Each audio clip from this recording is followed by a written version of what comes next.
Well, thank you everyone for taking the time and clicking on our on-demand webinar video on how technology and end of service impacts your business. My name is Samantha Yip, and I'm a subject matter expert in IT.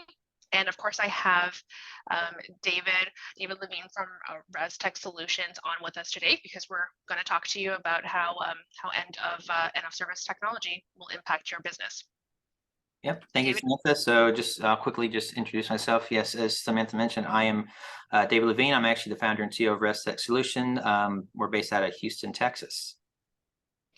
Perfect, perfect. So let's get on with it today. It's going to be a great conversation, and this will be the agenda that we're talking about on how technology end of service will impact your business.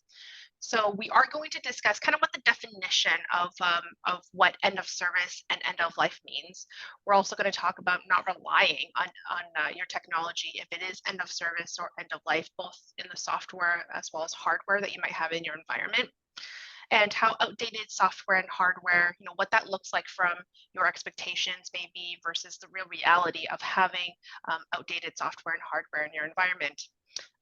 We're also going to talk about some myths that we might have heard of, myths that we come across when it comes to technology that is end of service and end of life. And of course, we're going to go through some practical steps for how you would address end of service and end of life hardware and software. So let's get started. What exactly does end of service and end of life mean? Well, it can mean different things for different products, but in general, it means that a manufacturer will no longer provide security updates and or bug fixes for that particular product. This could also mean that they will not be developing new features for that product, and also customer support will no longer be available for those products, making it really difficult for you and your business to use that product. It is a good idea, and it is something I highly recommend, to work with an IT service provider to plan out kind of what the roadmap of your technology is in your business, and when these technologies, be it hardware or software, when they're becoming end of life or end of service, so that you can have a plan on when to update that technology. Also, plan to budget for the updating of that technology. Yeah, and that's a really good point. So one of the things that we do for our clients, especially in this area, is when we first onboard a client, we're going to actually come do a full assessment of the environment, so we kind of know what's already there. And a lot of times when we bring on a new client, they may not have had any formal management of their environment in the past, so there may already be some of these outdated hardware, software tools in that environment. So we're going to want to make sure that we get a plan in place to get those replaced, as well as then establish a timeline to know, okay, if we're going to buy, a new product XYZ on this date, we know the lifespan is, say, 5 years. So we want to maybe start around year 4 planning for its replacement. So those are just some of the things that we're going to look at, what we do to help our clients to make sure that they're being taken care of and they don't have to always be worrying about this, so they can focus on their business. Exactly. So let's talk a little bit about why we should not rely on end of service or end of life software and hardware. One of the top concerns really is that many malware and ransomware attacks are successful because they target outdated software. Keeping your software up to date can help you avoid these exploits. We hear about ransomware around the news all the time, and the reason why outdated software is kind of one of the primary threat actors' favorite way to deploy ransomware is because it's relatively easy. If you haven't updated your software, you haven't updated that hardware, it means that the manufacturer has no patches for any security updates. This is basically equivalent to an open door that you have left for left wide open for anyone to kind of walk through if they do want to deploy anything malicious in your environment.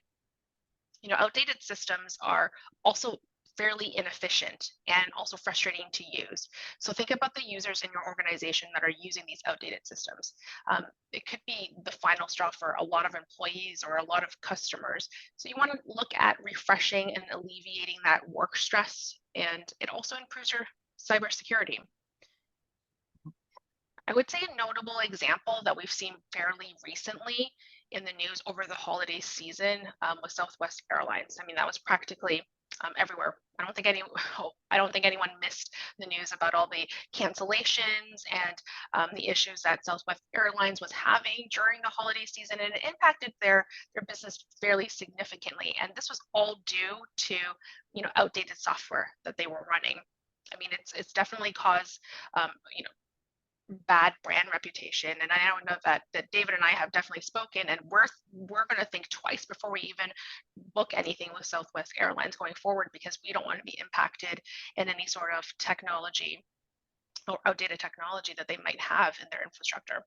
Yeah, and just some insight for those who may not be aware or fully aware of the details. So the software in question actually was their scheduling software they used to get the flights and the aircraft and the pilots and flight attendants all together. So from everything, all the info that's been coming out, they were still using a software that was developed back in the 90s. So it just was not able to take care of today's demand compared to what the demand was, over 2 decades ago. So it's very important, even though your software may function, you got to still look at, can it support your usage capacity? And that's what happened with Southwest Airlines in this particular case. Yeah, it's crazy, David. I read a little bit about that, and one of the articles had mentioned that that they couldn't contact their pilots and crew. They had no way of contacting their pilots and crew by phone or app or anything like that. So I mean, it's no wonder how that mess occurred. Oh yeah, that's true. That's right. Because they didn't even have any modern technology. They didn't have an integrated app ecosystem where they could reach through a unified means of communication, an app or something that could just automatically, do an outreach to the crew. Yeah, I mean, it's also worth mentioning, this particular incident with Southwest isn't necessarily security related, but it definitely can happen. I mean, think about this. I mean, this 1990s software that they're using could have easily been exploited by a threat actor had they want to. I mean, this is something that would be easy for them to do, right? There are other security breaches out there that we have heard of that we don't always hear of the reasoning behind the breach. So this is a prime example of what could also happen, and multiple things that can happen with having just outdated software and hardware, both from a security side and also just a business impact overall. No, it's a great point, because I know, especially in our industry, we've been more heavily focused on the security side, just looking at everything that's happened since the pandemic, and we've gone online, and the threats from the malicious actors have increased, but I don't think many people have really taken a moment to stop and think, well, what can happen if the software is just so outdated it just can't function properly, and that's what we saw here. Exactly. And that kind of brings us to what we want to talk about next. And that's a little bit about, what the common expectations are for, outdated software and hardware. I mean, some common expectations out there that it's just economical, that, the outdated software and hardware that we're using is economical. It might, we already have it, so why not use it? It might be working slow, but it's also something that we already have. And if it works fine, then why do we need to replace it? Well, the reality of those expectations are that it could be hazardous to keep old technology around, right? It could be hazardous in the form of some of those things that might have been part of that technology, maybe hardware shouldn't be something that we use anymore. Anything that's sitting around. I always think batteries. I always think that old batteries should be disposed of properly. That's part of the hardware side of things. And if your software is slow or your unit is slow, it could be a result of a virus, right? It's something that you might not be able to catch. Something that virus could be slowing down the computer itself, maybe, or the technology itself. Yeah, and even if it's not necessarily a virus, a lot of times hardware will just naturally slow down over time. And one of the main reasons why is it's electronics. Electronics generate heat, and that heat will degrade the components over time. And so that's another factor for just, again, the hardware side, not necessarily something external. Yes, exactly. And it might be working fine right now. It might definitely still work, but it's not reliable. I mean, I'll give you an example right now. I'm using a pretty old laptop that I need to get a new one for. It doesn't really take a charge anymore, right? So I can't unplug it. I can't actually use the laptop for, the function that I want to use it for, which is walking maybe away from my desk with my laptop, or traveling with it, because I need to be consistently plugged in for it. So it's not reliable for me to use it because it is pretty outdated. Maybe I shouldn't admit this on this video, so hopefully no one's watching that should be concerned with it. But we don't want your users to experience that, right? It will make it difficult and a lot longer for them to do the work that they should be doing during their day-to-day activities. I think one of the things that David wanted to mention was kind of some examples of some Microsoft end of life and end of support that is coming down, I think, this year. Yes, so actually, currently this month, for the month of January 2023, support is ending for Office 2013. So for users who are using that product, yes, your Office version will continue to function, but you're no longer going to be receiving any updates. There will be no new feature updates. There's going to be no new security updates. And kind of what we've been seeing over the recent years is this migration from what has been this perpetual license. So basically where you buy it and you own it for the life of the software. So in this case, for example, Office 2013, compared to going to the subscription-based model, which in the case of Office would be the realm of Microsoft 365, where you're always getting constant updates, new features, new security patches.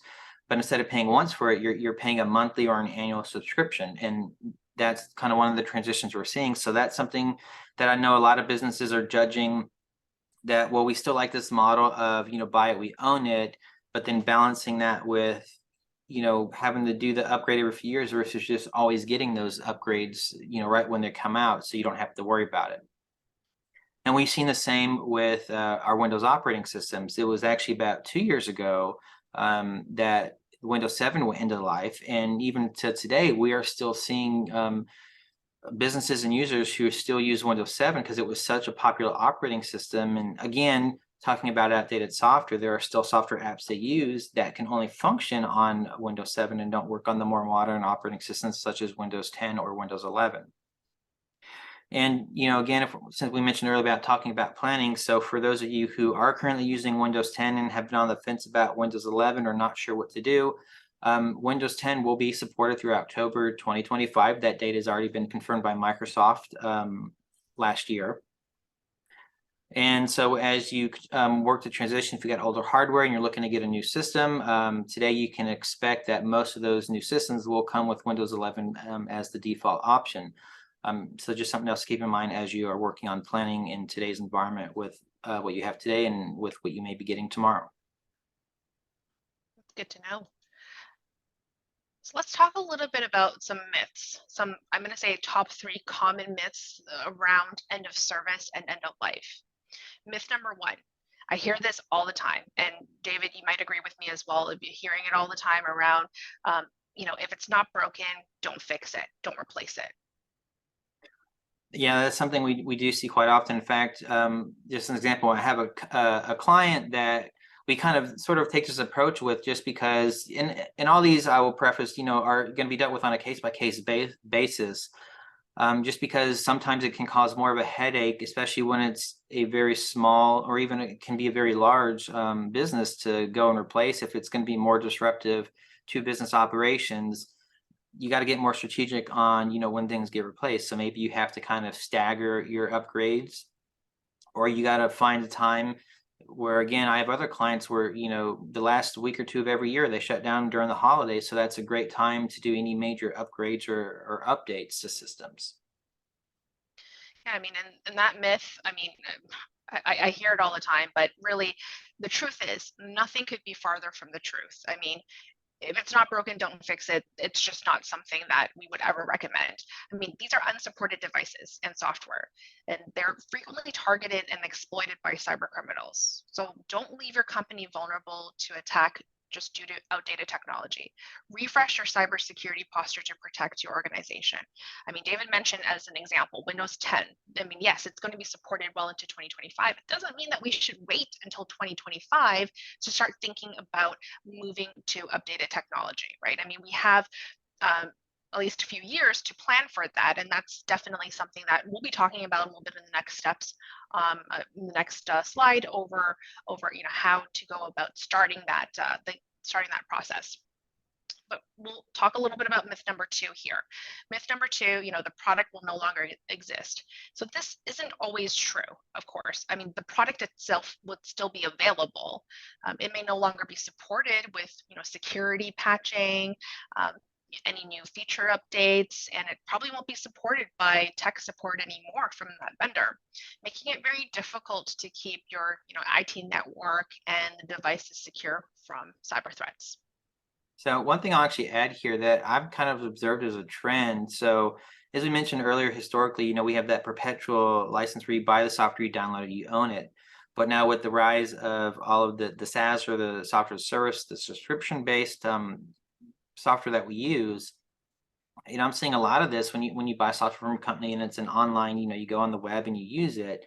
Yeah, if they quit supporting it, typically that in a lot of those cases, it's the same as, yes, it will go away, because if they're hosting it on their server, there's nothing you download. If they decide, we're done, we're moving to a new product, then yes, that particular one will cease to exist. And we're starting to see a little more and more of that with these online type services. I mean, and myth number 3, I can still use a product until it breaks. Well, it's true. You can definitely still use a product before it breaks, whether that's your software or your hardware, and it might physically still work, even being that it's end of support and end of life. They're not going to sell any more new versions of this. They're going to stop selling the old versions of the hardware and software that has become end of life. But there's no longer a team of people at that vendor that's looking at communicating with you, around the actual product itself. They're not looking at releasing any new patch updates for it. They're not looking at any new vulnerabilities that might be impacting that particular product.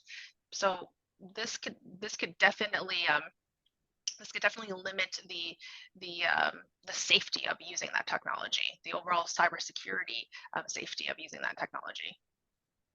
Yeah, and we actually saw this a lot. I mean, if we're going a little further back, if you remember with Windows XP, that actually had a pretty long run. And when it came time for Microsoft to say, that's it, there were many, even a lot more back then than we see today from the transition from Windows 7 to 10, how many were still using it years beyond the end of support with XP.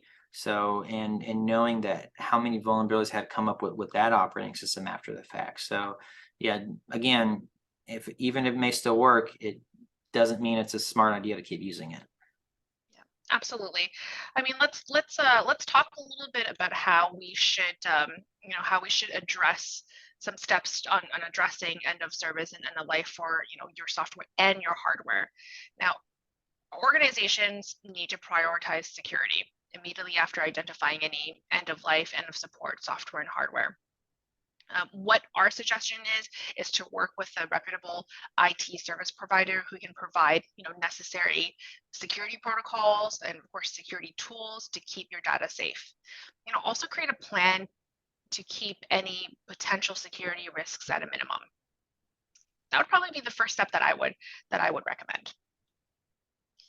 The second step that we should take a look at is just measuring your overall productivity. So your software, as your software and your hardware nears end of life, end of support, it's important to look at that productivity so that your organization doesn't suffer. So here are a few things that you can do to minimize the impact for your organization. You want to keep track of the software hardware performance. This will help you identify any issues and of course escalate those issues. Ensure employees who use the end of life technology that they're aware of the status, that it is end of life, end of support. This would help them be more receptive if there are any problems, which could arise, right? I mean, when people are using the end of life technology, things could slow down. There aren't any updates for things. A lot of things can kind of go wrong there. So you want to make sure your employees are also aware of that. So, you know, if they need to open up a ticket, they understand that this could be there could be some impact towards their daily activities. You want to have a contingency plan in case your software or your hardware completely fails. This will help you avoid any major disruptions to your organization's day-to-day activities. The next thing would be evaluating your long-term needs, and that really requires you understanding your organizational goals, determining what systems are critical to achieving those goals, and of course assessing the risks of using end-of-life systems. With this information, you can make an informed decision about whether to upgrade the system, whether or not to upgrade the system. The end of life for a system can take months or years in the future. The perfect example is Windows 10. However, it's important to start planning for that migration before the date nears. That way you can avoid any disruptions that might occur during the migration process. One of the first steps in migrating to a new system is testing for the compatibility for that migration, or also user acceptance of maybe that technology or that software. You need to ensure all of your data and your applications can be moved over to the new system without having any issues. And the best way to do this is to set up a test environment and run some tests, both with the user and the technology itself.